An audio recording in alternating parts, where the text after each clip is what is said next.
No? আমি আসলে দেশে কাউকে দেশে তো এমনি কিছু পাবলিশ করতে দেয় না, কিন্তু এমনি তো জি আপা ফেসবুকে বা এসে বেশ কিছু ডকুমেন্ট ওরা নিজেও দিচ্ছে যে কিভাবে মানুষ মারতেছে, জি খুন জি আপা জি করতেছে, জি এগুলো আপা তো আছে। জি জি আপা চুল জীবন থেকে নিয়ে নেওয়া যেতে পারে। আমি আপা আর ওই যে বেলজিয়ামে তো থাকার কথা। জি আপা জি আপা আমি আপা ওই যে এর মানে এখানে যে ইন্ডিয়ান অ্যাম্বাসেডর আছে আমাদের ডক্টর মাসুদ আছে নিউ ইয়র্কে। জি আপা আমি আপা ওনাদের সাথে আমার যোগাযোগ নাই আসলে আপা আমি এখানে মেইন স্ট্রিমে পলিটিক্সে ছিলাম আর তাছাড়া আমি আমি আপনাকে বলি আমি 1988 সালে আপনার সাথে দেখা হয়েছিল লাস্ট তখন আমাদের ওই যে আমার বাড়ি আপা ওই যে নোয়াখালী সোনাইমুড়িতে আমি সোনাইমুড়ি থানা ছাত্রলীগের সেক্রেটারি ছিলাম তখন আমাদের গোলাম সারোয়ার এমএ যে আমার মামা হয় উনি আমাদেরকে আপনার কাছে নিয়ে গেছিল আচ্ছা আচ্ছা। তো এরপরে আপা আমি পড়ালেখার জন্য ইউরোপে চলে আসি চিটাগং ইউনিভার্সিটিতে আমি পড়ালেখা করে তারপরে ইউরোপে চলে আসি তো আসার পরে আপা আমি বেসিক্যালি বেলজিয়ামে মেইন স্ট্রিম পলিটিক্সের সাথে জড়িত ছিলাম কিন্তু লাস্ট ইলেকশনের সময় আপা আমরা অনেক কাজ করছি আমি আমার অর্গানাইজেশন আমার একটা এনজিও আছে এখানে একবারে ফুল প্লেজেন্ট আপনার লবি ফার্ম আমরা প্রায় গত ইলেকশনের আগে এর ইলেকশনের আগে আমরা প্রায় 180 জন এমপির কাছে আমরা চিঠি দিয়েছি যে কেন মানে বাংলাদেশ আওয়ামী লীগ গভর্নমেন্ট বাংলাদেশের প্রয়োজন কিন্তু এবছর আমরা তারপরও কাজ করছি কিন্তু পুরোপুরি কাজ করতে পারিনি আর আসলে কারোর সাথে তেমন কেউ আমাদেরকে ইভেন আমাদের যে এখানে প্রেজেন্ট অ্যাম্বাসেডর আমি ওনাকে অনেকবার কথা বলার চেষ্টা করছি উনি কখনোই আমাদেরকে অ্যাপয়েন্টমেন্ট দিত না কারণ আমি তো ওইখানে আবার আমি সারাদিন ইউরোপিয়ান পার্লামেন্টেই থাকি এবং আমি ভিতরেই কারণ আমাদের ইউরোপ পার্লামেন্ট আমাদের খুব দরকার।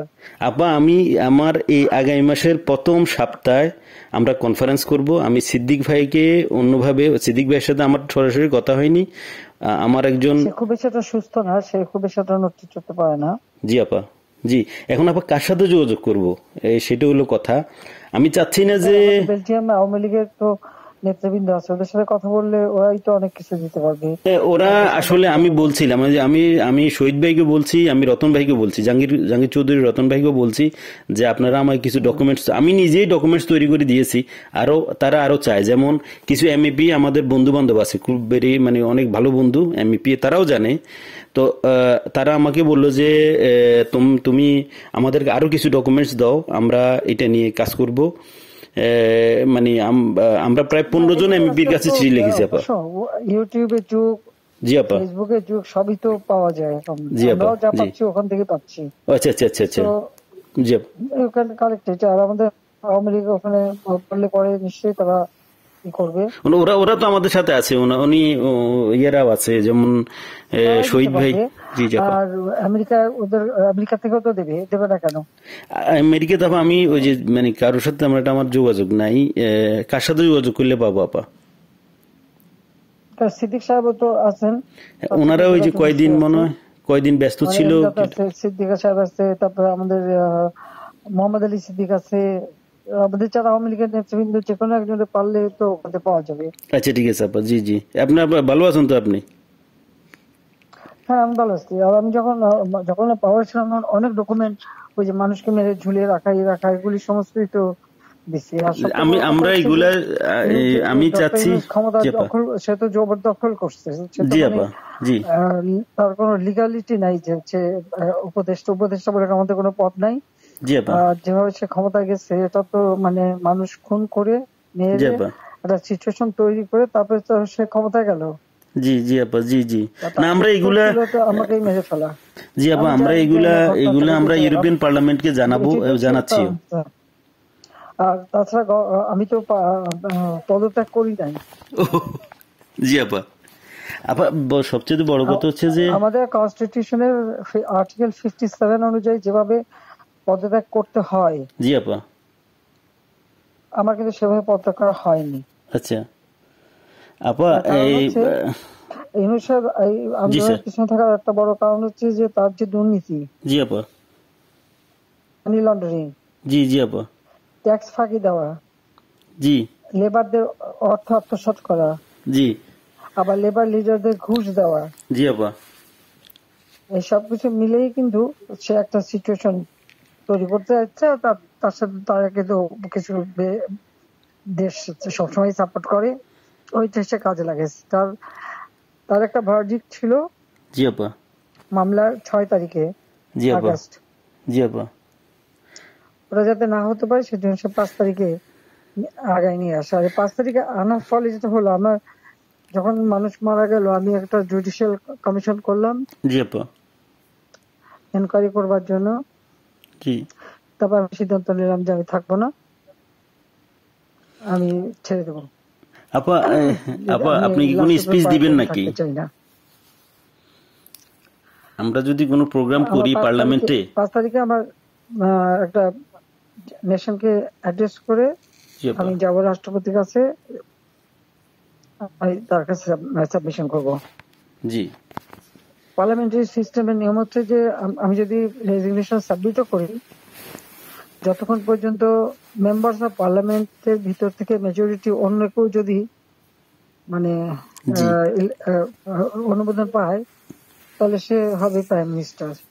জি আর সেটা যদি না পারে দেন প্রাইম মিনিস্টারকে রিকোয়েস্ট করতে হবে জি করার জন্য যে পার্লামেন্ট ভেঙে দেন। তখন পার্লামেন্ট ভাঙে, তাছাড়া কোনোদিন পার্লামেন্ট ভাঙতে পারে না। জি আপা এটাও কনস্টিটিউশন অনুযায়ী। জি যাই হোক, এমন একটা সিচুয়েশন করা হলো, মানুষ মানে যে কটা মার্ডার হয়েছে পুলিশের গুলিতে কিন্তু হয়নি। জি আপা কিলিং ওদের মুভমেন্টের ভিতরে কিলিং এজেন্ট ছিল। জি আপা এবং ওরা যে বুলেটটা ব্যবহার করছে সেটা ওদের অ্যাডভাইজার শাফাত সাহেব আর্মির লোক। জি আপা তিনি নিজেই বলছেন যে এই বুলেট তো পুলিশের কাছে থাকে না। জি আপা তার মানে সাধারণ লোকের কাছে এই আর্ম ছিল। আর ওই বুলেট আমাদের ওটা কার কাছে আছে? কেউ। এবং আজ পর্যন্ত এই বুলেট সম্পর্কে কোনো তদন্ত নেই, বা এই রাইফেল কে ব্যবহার করছে কোনো তদন্ত নেই। এমনকি কিছু লোক পুরুষ মানুষ বোরখা পরা, জি পুরুষ মানুষ বোরখা পরে জি আপা যেমন ইন্ডাস্ট্রিতে আগুন দেওয়া থেকে শুরু করে এসে।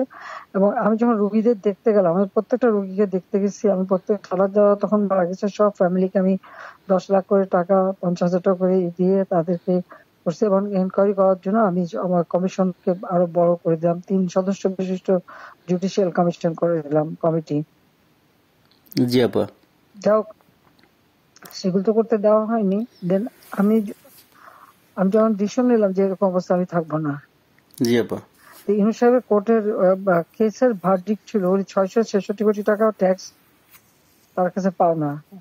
জি জি জি এটা তো মাফ করে দিল। আরেকটা সে ছিল, তিনি কিছু টাকা পেমেন্ট করছে, তবে এটা মানে তার মানে স্বীকার করলো যে তার ট্যাক্স ফাঁকি আছে। আর এই 666 কোটি টাকার ভার্ডিক্টটা আসার কথা ছিল। আর গ্রামীণ ব্যাংকের এ পর্যন্ত যে টাকা 26,000 কোটি টাকা সে মানি লন্ডারিং করে বিদেশে নিয়ে যাচ্ছে, এটা অডিট রিপোর্টে বের হয়েছে। ও জি আপা জি ওই ভার্ডিক্ট গুলি মানে ওটার উপরে তার বিরুদ্ধে কেস। এবং সে কিন্তু ওই জন্য 6 তারিখের জায়গায় 5 তারিখে নিয়ে আসলো।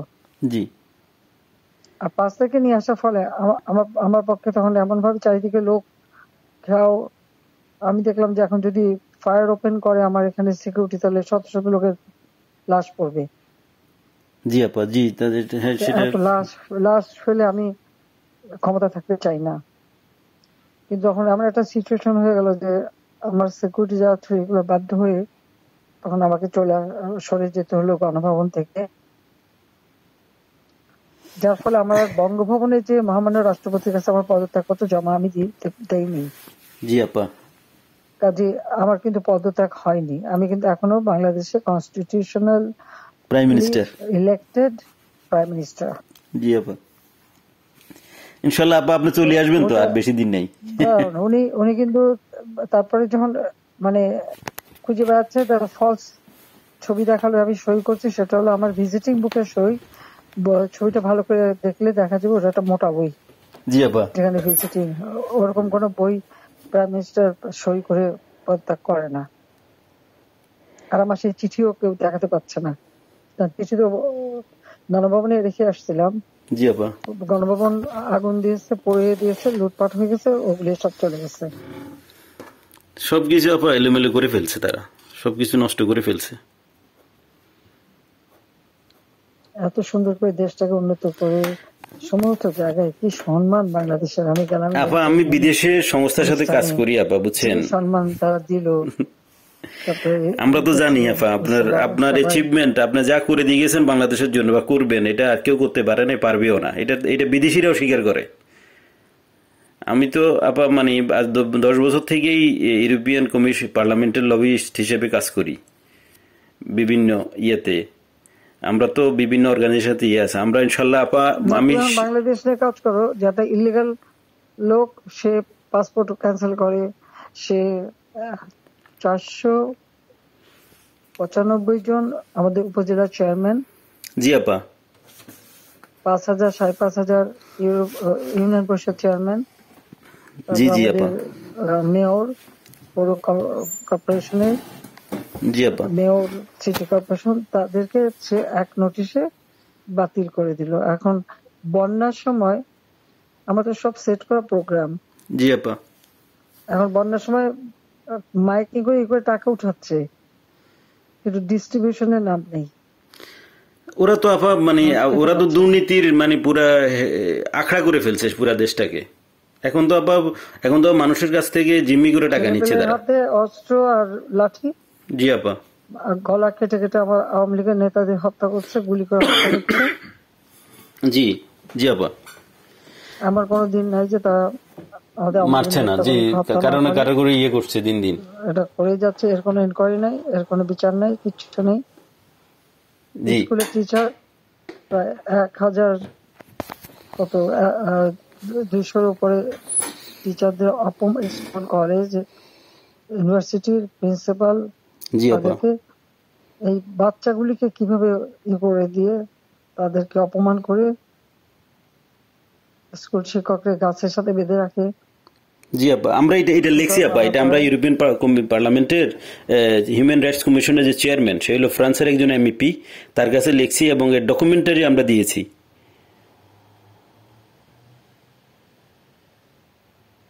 এটা কি করে হয় একজন টিচারকে এইভাবে অপমান করা? অনেকে তো আপা মানে আত্মহত্যা করেছে, বুঝছেন, এই অপমানের জন্য। একজন ওখানে হার্টফেল করে মারা গেছে। জি আপা, এই দায়িত্ব কে নেবে? আর যে ছেলেগুলি মারা গেছে মিছিলে, জি আপা, খুব শর্ট রেঞ্জের থেকে তাদেরকে 7.62, যেটা আমাদের যে ব্রিগেডিয়ার সাকাত সাহেব বলছে, আমি তো চিনি না, আমরা তো এগুলি চিনি না। জি 7.62 আপা। আমি এই ব্যাপারে একটা কথা বলি আপা, এগুলি আসলো কোত্থেকে? আপা আমি এই ব্যাপারে একটা কথা বলি। আমি কিছুদিন আগে মায়ানমারের অ্যাম্বাসেডারের সাথে আমার একটা মিটিং হয়েছিল, ওনার অফিসে, উনি ডাকছে আমাকে যাওয়ার জন্য। তো মায়ানমার অ্যাম্বাসেডার আমার বললো যে দেখো, তোমাদের এখানে কিন্তু আজকা থেকে ওই যে আপনার রেভলিউশন গ্রুপ, ওরা কিন্তু অস্ত্র বিক্রি করতেছে, তুমি কি মানে তুমি পারলে গভর্নমেন্টকে ইনফর্ম করো। তা আমি আমাদের অ্যাম্বাসেডার সাহেব, যেখানে সালে সাহেব আছে, ওনাকে বারবার আমি চেষ্টা করছি কথা বলার জন্য। উনি কখনোই মানে ওনাকে তো এমনি গিয়ে দেখা করা যায় না। তো আমি বললাম যে আপনার সাথে একটু কথা আছে, কিন্তু উনি আমার কখনোই অ্যাপয়েন্টমেন্ট দেয় নাই। অ্যাম্বাসেডার আমাকে ডেকে নিয়ে ইনফর্ম করছে যে উনি জানে আমি বাংলাদেশের, আমার এনজিওটা যদিও ইন্টারন্যাশনাল। আমি তো আপা মানে আওয়ামী লীগের লোক, আমরা বঙ্গবন্ধুর আদর্শ সৈনিক, আমরা আমাদের রক্তে আমরা মানে যখন আপনি বাংলাদেশ ছেড়ে চলে গেছেন আমরা খাইতেও পারিনি ঠিক মতে। আমরা তো মানে আমার তো মানে আমি পুরা ইয়ে হয়ে গেছি যে কি হইলো, কিভাবে কি সম্ভব, মানে এইভাবে আমরা তো বুক ফুলে বাংলাদেশে। আমি লাশের স্তূপ দেখতে চাইনি না, সেটা তো আমরা জানি, সেটা তো আমরা সবাই জানি। আপনি তো আমাদের মানে আপনি মানুষ মারলো, তারপর যে কত মানুষ মারলো। জি আপা, তারপর পুলিশ মারলো। জি আপা, তাদের কোনো হদিস নাই। জি আপা, তারপরে মানে আমাদের আওয়ামী লীগের অগণিত নেতা কর্মী, হিন্দুদের পরিবার, জি আপা, মেরে লাশ গুম করা এবং মেয়েগুলোকে তুলে নিয়ে যাওয়া। তারপরে যে আমাদের ইডেন কলেজের একটা মেয়ে, তাকে মেরে শেষে ঝুলাই রেখে বললো আত্মহত্যা করছে। জি আপা, গত 2-1 দিন আগে। জি জি, আমাদের ওই যে আমাদের মমিন পাটোয়ারি 32-এ ফুল দিতে গেছে, তাকে এমন মারলো যে মারা গেল, পরে সে তো মারা গেল। একজন বয়স্ক মানুষের একেবারে উলঙ্গ করে যেভাবে তাকে হ্যারাস করলো, বয়স্ক মানুষ তাদেরকে কান ধরে উঠবস করানো।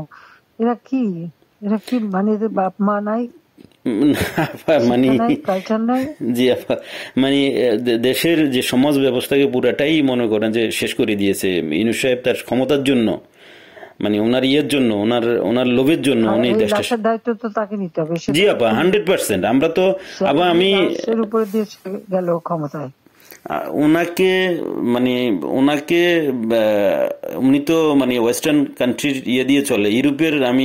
আমি ওনার হয়তো আমরা পারবো না কিনা জানি না, তবে ওনাকে আমি ইউরোপিয়ান পার্লামেন্টে ওনাকে বুঝাবো যে উনি একজন সুদখোর, উনি একজন অমানবিক লোক, উনি শান্তিতে নোবেল পুরস্কার দেওয়া ভুল হয়েছে। ওনাকে যে চেহারা, ওনার যে ধরনের মাস্ক পরে উনি চলে, উনি এর পিছনে উনি একজন প্যারোসাস লোক, একজন বাজে লোক, যে মানুষ খুন করা ছাড়া, যে মানুষের রক্ত শোষা ছাড়া ওনার কোনো কাজ নাই।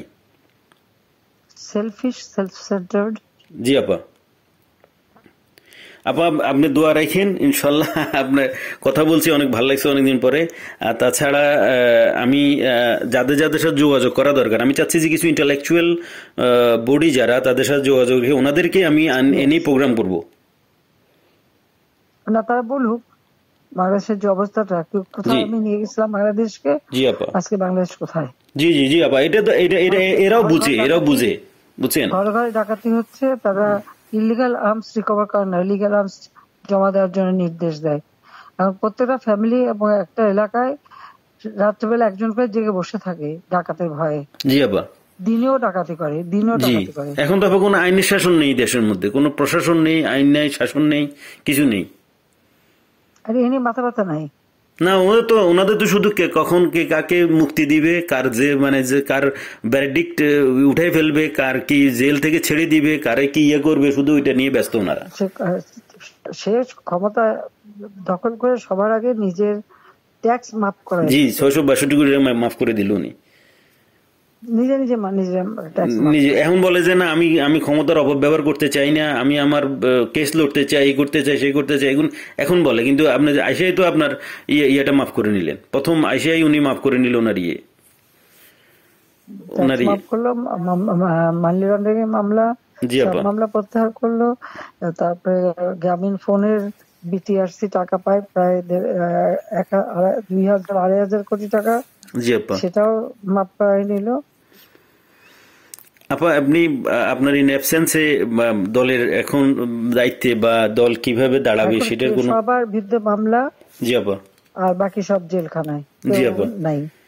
অনেকের তো আপা অনেকের কোনো হুদিসে পাওয়া যাচ্ছে না, অনেকের খুঁজে পাওয়া যাচ্ছে না, অনেকের ফোন করে পাওয়া যাচ্ছে না। গুম করে দিচ্ছে। কারা আপা? গুম করে দিচ্ছে। জি জি আপা, ওদেরকে নিয়ে কোথায় কি করছে না করছে কোনো ইয়ে নেই। অনেকের যোগাযোগ করার চেষ্টা করি কিন্তু পাওয়া যাচ্ছে না, টেলিফোনের কোনো ইয়ে নাই, বা লোক দিয়েও কোনো খবর পাচ্ছি না। পাবে কোথেকে, যে কেউ নাই তো, সব তো জেলে ঢুকাই দিচ্ছে যে কদিন পাচ্ছে, আর বাকিদের কি করছে বলতে পারবো না।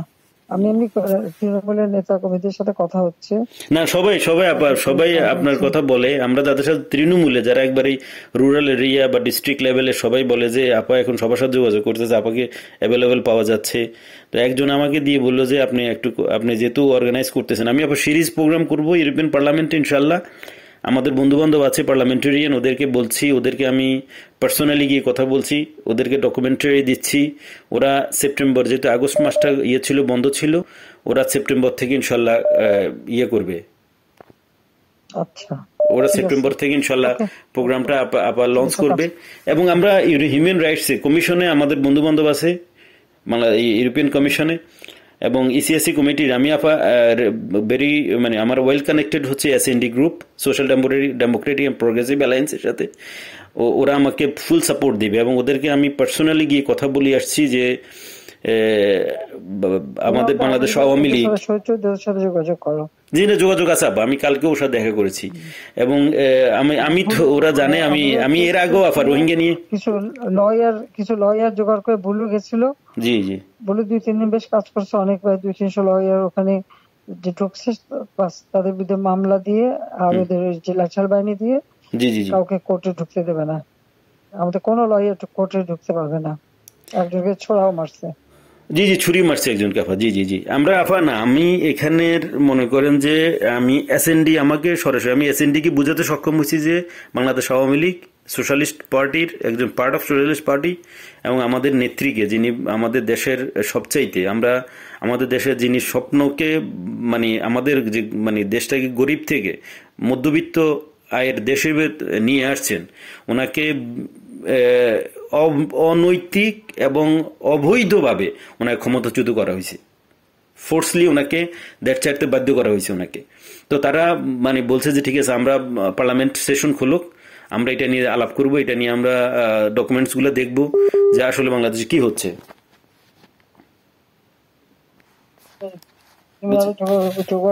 সব দিতে থাকো, ঠিক আছে? জি আপা, দোয়া করেন আপা, আপনার সহযোগিতা থাকবে। আর আপনি একটা স্পিচ দিয়েন যখন আমরা ইয়ে করবো, আর প্রোগ্রাম করবো। না, আমি স্পিচ দেবো না। আচ্ছা ঠিক আছে, আমি এমনি তোমাদের কথাই বলবো। হ্যাঁ হ্যাঁ ঠিক আছে আপা, দোয়া করেন আমাদের জন্য, এইটাই আমাদের জন্য অনেক কিছু। আপনার দোয়া থাকলে ইনশাআল্লাহ অনেক কিছু করতে পারবো। হ্যাঁ শিওর। ওকে আপা, ওকে, আসসালামু আলাইকুম। আসসালামু আলাইকুম।